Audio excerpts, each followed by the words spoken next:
Nico Collins gets paid. What's next for the Texans, and what does it mean for Stefon Diggs? Go in the locker room. Yeah. It's the locker room on YouTube. You know what it is. Let's get it. Hey, locker room. Yeah, we in the locker room. Texas talk. Yeah, you know what we about to do. Localize every angle's what we really do. We the source. We the pulse of the city too.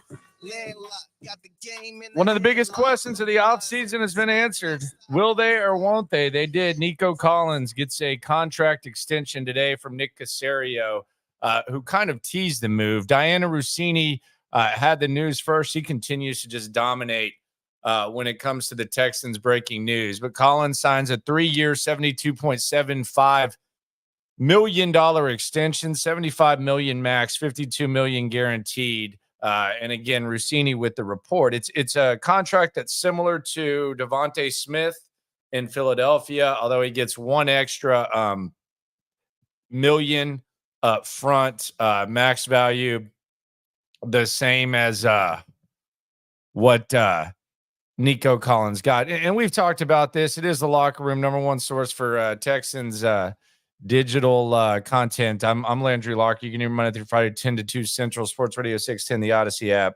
and right here on YouTube. I would have waited, but I understand why they decided not to. And I also think that if you were going to give him the extension, I think this was about the appropriate amount. I don't know how much the amount would have gone up. Now, if you're to assume that Nico Collins is going to 100% duplicate what he did last year, then maybe you believe that the value or the cost could have gone up. Now, if you believe that maybe the production comes down a little bit and he's not as healthy as he was last year, then maybe it's the same. But on the surface, it's really not that bad of a deal for Nico Collins. And the Texans have shown that they're willing to do in-season extension. Shout out to Johnny. He says Nico got paid, rightfully so. This was a team chemistry move. The best teams are the closest. We have CJ, Nico, and Tank for the next few years. Take advantage of it. And I think that's another thing. This lines up with CJ Stroud's rookie deal. So I think that was important. The Texans have a very, very good ability to sign players to short-term contracts. And let's be honest, a lot of the ones that look longer end up being shorter anyways, just because of the way that they're structured. But yeah, nothing really wrong with Nico Collins' contract and what he ended up signing for. Casario's on an easy street. It's Brandon. Casario's on an easy street right now. Several big positions locked out for the next 3 or 4 years. Jacob says 1 good season. It's a risk, but the length of the contract is right. I can agree with that. He got paid $1 million more than Ridley annually, but he is better in his prime. Yeah, I think Calvin Ridley is the most overpaid receiver in the league right now. So I have no issue with that. H-Town's Ultimate immediately brings up a question, and this is immediately something that came to mind. So what does the extension mean for Stefon Diggs? Look, I think the likelihood that Diggs was going to be a long-term player here, I think it was kind of low to begin with. Never say never, but regardless of what Nico did this year, Nico was going to be a part of things long-term. So what it means for Diggs, I guess now we know what maybe we suspected, but you essentially, and I said this in my other video when I reacted to the news live, you essentially traded back 19 spots for 1 year of Stefon Diggs. You know, you got the second-round pick. You made the trade when you did for a reason, and then you essentially were able to get Stefon Diggs for 1 year, and you just traded back 19 spots for it. So I would think that's where we're going there. It's not a matter of Tank or Diggs. You got Tank Dell for really, really cheap for the next 3 years. So that's a no-brainer. If Tank even resembles anything close to what he did last year and he's able to stay on the field, I mean, that's not even a question. Tank could end up being one of the bigger bargains in the league. J. Rob says, Landry, it was a great deal. I'm happy the Texans think like me and not like you. Okay. Well, I mean, good for you. Did you like the Titus Howard extension last year? Do you like the Nico? It's probably better that the Texans don't think like me. But I want to see some receipts on, like, what were you saying about the Titus Howard extension, et cetera. Frank saying that Diggs will stay. By the way, if you want to get involved, the link is at the top. If you want to call into the show or join, just click the link and then put your comments in the chat bar, and then I'll pull you up if you want to get a little late night chat going on. Diggs will stay. He's got the money now. He just needs that trophy for sure. I mean, you sure? I mean, I don't know if that's going to happen. Do you see Caserio extending anyone else? Maybe Stingley. Here would be my question for your question. What would you pay Stingley right now? You're talking about, I think he missed 8 games in year 1. Now, a lot of that could have been caution, and I think he missed 6 games last year. So I think he's played 20 games, 22 if you count playoffs, and he's missed 14 games. And when he was really elite last year, and he had trouble staying healthy at LSU. So my question would be, now he's not even eligible for an extension right now. So you have to be 3 years in to get the extension to be eligible for it. That's going to be probably the next hefty extension, depending on what happens. But my question is, a year from now, what do you need to see from Stingley to make you comfortable that you can make him one of the highest paid corners in the league? Because that's going to be really polarizing. What if he has another good year like he did this year, but he misses 6 games? Now, if he has a fully healthy season, then all bets are off. But even then, does one healthy season completely wipe away the previous 4? That's going to be a really, really interesting one. And then we're going to get into a situation where 2 years from now, you're going to be talking about, CJ and Will Anderson. They're eligible for extensions. You'll probably have to do a little bit of gymnastics there. Do you end up, do you have a replacement for Laramie Tunsil, or do you have a replacement for Titus Howard?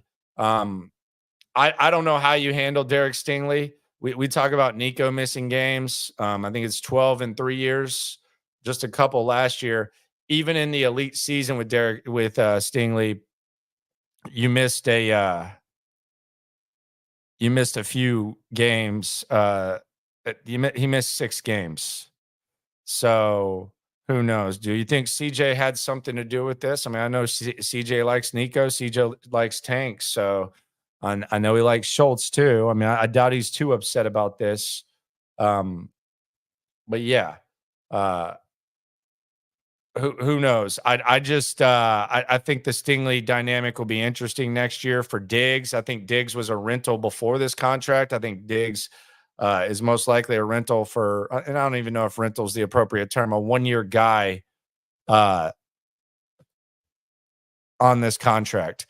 Texans had an event today, a little Q&A with D'Amico and Nick Caserio. I thought this was interesting. There was a kid on the stage. He asked him the question.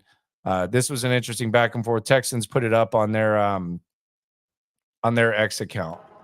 What game are y'all interested to see? I'd say the most important game would be the first one. When you look at that game, we're talking about in the division. Like, if we want to go where we want to go, we got to take care of business in the division. So what better opportunity than with the Colts in the opening games? And then we come home Sunday night the next week. Hopefully this place will be rocking. What's your favorite? What game are you looking forward to, Dante? Against the Ravens.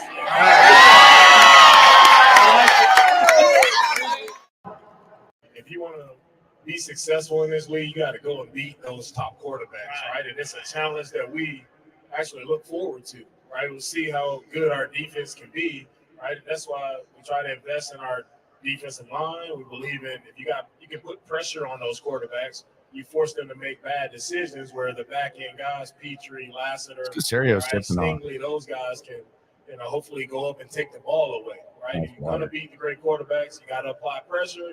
You got to take the ball away, and we have the pieces in place to do that. I don't know what Casario sipping on, but maybe like a coconut water or something like that. But I think the game I'm looking most forward to is Chicago.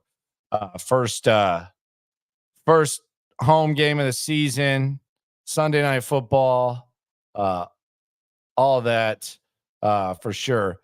Showing up in OTAs in shape might have had something to do with it. I guess you're talking about Nico. He's never not been in shape, and the body progression from year 1 to year 2 was pretty significant. There's never been a question about Nico Collins' work ethic or anything like that. Aiden Garcia, it's very rare that a team has 3 genuine stud wide receivers, so it makes sense that Diggs wouldn't be in the plans long term.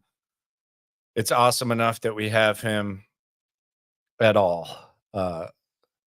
For sure. Casario's always hitting the gym. He's a sicko. For sure. Brandon wants to see the Bears, but tickets might be expensive. I might wait for Vikings or Bills. I don't know that the Bills are going to be too cheap either. So what's next for the Texans? They got some on-field work this week. I know Stutes has been all over that. Stutes was live as soon as the news dropped. Best in the game. Cody Stutes doing his thing. Then we're going to get to mini camp in a week and a half. And then it's really the final stretch for training camp, which is going to start probably in the July 20s. So that's where we'll be at. Nico Collins, he's going to be all smiles. We should hear from Stefon Diggs at mini camp. So I think probably 10 days from now. So we'll get the first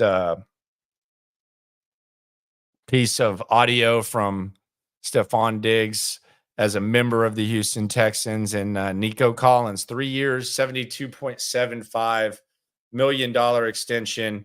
Next year, it's going to be the Stingley dynamic. I don't know that you proactively re-sign Derek Stingley like this. What could happen to make that happen? Maybe he wants to get it done because of the health thing. But I heard John Harris talking about it the other day, and JH was talking about a fully healthy season with Derek Stingley and said he was due and whatnot. I just don't know that we can. I don't know that we can completely count on that. But Nick Casario, the other thing about this is, and I say this the same way as Nick Casario willing to trade draft picks, specifically to trade up and get Will Anderson.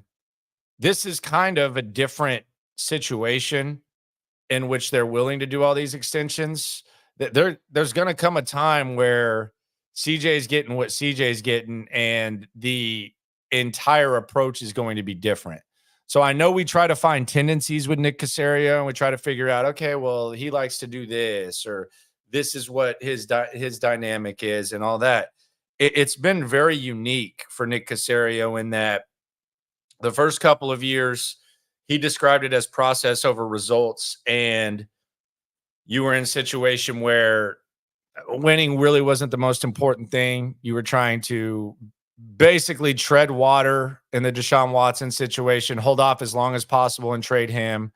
Then you had nearly over a half of your salary cap, or damn near half your salary cap, was dead money. You had bad contracts. So what he did in those first 2 years, you can't really judge him. And then year 3, you had the D'Amico era, and you just completely hit on a quarterback, and your process kind of sped up a little bit, and you got a little bit more aggressive. So he attacked free agency one way in the first 2 years. The third year, he attacked it a different way, although there's still kind of a tendency to give short-term contracts. But as far as, the Texans have shown they're willing to pay these guys. They're willing to pay these guys like Titus and Nico and give them their extensions. They're willing to pay them when they still have the quarterback on the rookie deal. it gets completely different in the next thing. So as far as like trying to find tendencies and all that, I don't know that we really know what the tendencies are for Nick Caserio. I just don't. So we'll have to see. If 2 years from now you're in a situation where, I don't know, you're talking about having to pay one of the young guys, I think it's going to be a completely different dynamic. And that's kind of been the crazy thing about this ride. Like, if you've been on it the whole time, the last few years, and I was able to start the channel the week before Lovie Smith took over, like his first game. Like, if you've been riding along from O'Brien to Coley to Lovie Smith to now, it almost, when you look back and you say, oh, this is only Casario's fourth year, for some people, it's probably hard to believe, because that it was such a hellacious couple of years, and it was such a fall from grace, and it was such a slow, painful fall from grace that, I mean, I would imagine that, and we can be honest with each other, 2 years ago, when you're listening to David Coley instead of D'Amico Ryans at press conferences, and remember when they had that planted fan, what was her name? Samantha or something like that, whatever the hell it was. Like, if I would have told you, hey, the Texans are going to be minus 200 to make the playoffs, they're going to be a dark horse Super Bowl team, they're going to trade for a guy in Stefon Diggs and bring him into this situation, and oh, by the way, they might have a top 5 quarterback, and they got one of the toasts of the league, and Nick Caserio is one of the more respected GMs in football. No matter how optimistic you were, you probably would have said that was crazy. But that's just kind of how crazy things have been, and how good they've been, and how lucky they've been. But the one thing I like about Nick Caserio, and the one thing that I think is encouraging, is that he is willing to adapt. He's not stuck in his ways. He's willing to go through certain processes. He's willing to bring in a head coach that is essentially one of his equals and work with him. He's willing to give contract extensions. He's not hard-headed. He's willing to do all of these things. He's willing to be perhaps a little bit more out in the open, and more transparent with the fans, and more available and stuff. So I think it's exciting. But as far as saying, well, Nick Caserio does this, or the Texans function like this, I don't know that I can necessarily say that, regardless of how closely I follow and cover this team. And 5 hours of my daily dialogue when I get up is talking about the Texans, and who knows how much more time I dedicate. But I can't say what Nick Caserio's mindset is, or what exactly he'll do. Who do you think will be the number one option for our wide receiving core? I think it could be something, and I'm not trying to go Bill O'Brien week to week type of crap, game plan offense, but I think it could change from week to week. I think it's going to be interesting to see how, from an X's and O's perspective, how teams kind of attack this squad. I thought there was an interesting breakdown from Clint Sterner. And here is the breakdown from Clint Sterner on Sports Radio 610 on the roles of Nico Collins, the roles of Tank Dell, the roles of Stefon Diggs, and how those essentially change. And when you listen to this, just think about the play in layers. Think about the first progression, the second progression, and then when the play breaks down. And this is where it might actually make you, because we haven't seen it yet, but it might make you even more excited when you think about the skill sets that each of these receivers possess. Here's Clint Sterner answering the question: who do you think sacrifices the most production with the addition of Stefon Diggs? It's Nico, simply. And I think Nico last year, just me thinking back on the season and all the film that I watched, a lot of the times that Nico got the rock, he was the first read. I mean, I don't know why teams didn't respect him more and take it away and find a way to take it away, but they didn't. I think teams this year with Bobby Slowick and CJ Stroud, they're going to make him get deeper in progressions. And I think they are going to make him hold the football. It's not going to be as easy as it was last year in terms of how often he was right. Adjustment for CJ. Yeah, I just think that's going to be the case, and I think that is going to take away from what we saw Nico do last year. And on the flip side of that, I think that plays into what we saw Tank Dell do really well. Tank Dell, when it is a scramble drill or the quarterback gets off platform, electric in those moments, man. Because the guy that caught the ball consistently in rhythm, early in progressions with space last year, all the damn time was Nico. I mean, you would think at some point somebody'd go, okay, we are not going to let Nico. I think that's going to be the adjustment made this year. Okay, and if you adjust, Stefon Diggs is on the other side, and then when the play breaks down, you have Tank. I think that'll be interesting to see. And I mean, where does Dalton Schultz factor into this? Stroud trusted him in really, really crucial times last year. You think about the first play after the 2-minute warning against Atlanta, the Cincinnati game where it looked like you were kind of pissing the game away, 3rd down to midfield before he found Noah Brown. There's just a lot of options for CJ Stroud, and how do they run the ball with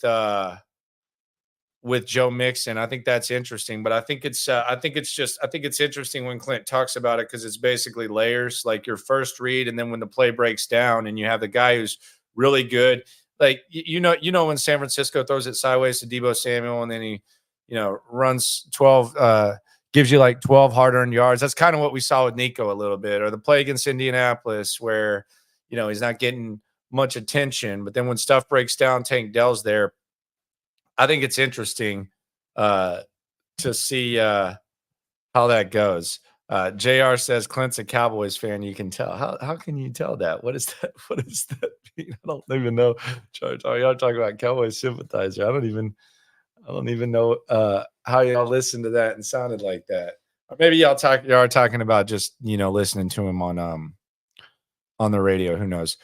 Defense will come down to D'Amico getting these guys to Joe. Run game will be Bobby, O-line, and play calling. Yeah, and there's reason to wonder about the O-line. What's the O-line going to look like?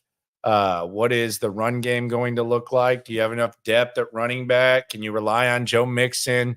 No one else? Does Dameon Pierce reward the belief that the coaching staff has in him? There's a lot of dynamics, but I mean, there's very little reason to not feel good about this offense. I mean, that's the reality of the situation. Like when you have weapons like this, it's very, very, very hard to imagine that this offense isn't good.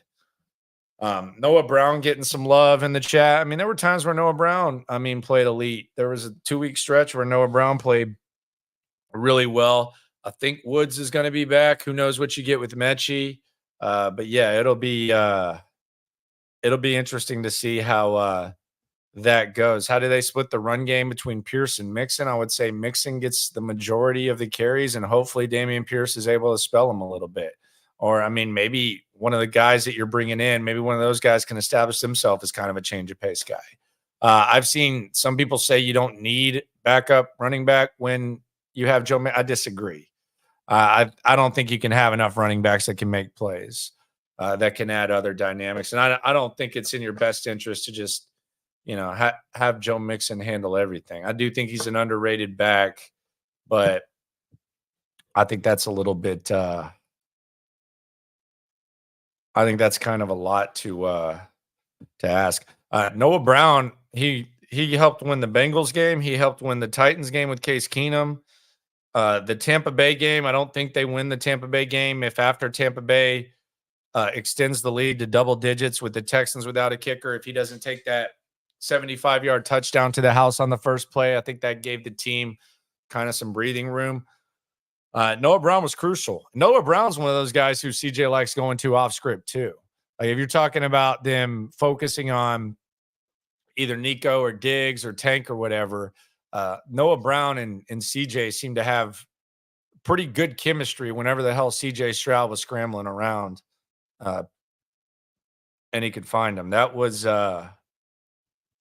fun to watch last year and interesting. And you're not really relying on Noah Brown too much. So we'll see how it is. Nico Collins getting extended, and it is a good time to follow this squad. The offense going to be really damn good. Any questions before I get out of here? Don't forget to like the video, pretty please. Subscribe, listen to In the Loop Sports Radio 610. We'll be on at 10 Central tomorrow right here on YouTube, Twitch, all of that. Kind of going to get to the down period, the dark days, as they call it, after these camps conclude. And then once training camp begins, we'll be broadcasting on the field, be getting exclusive interviews every day and every week during the season on the radio show. So be sure to come through here and get it in. You got jokes right there, Avenue Central. Speaking of running backs, no tribute to David Johnson, LOL, JK. No, thank you.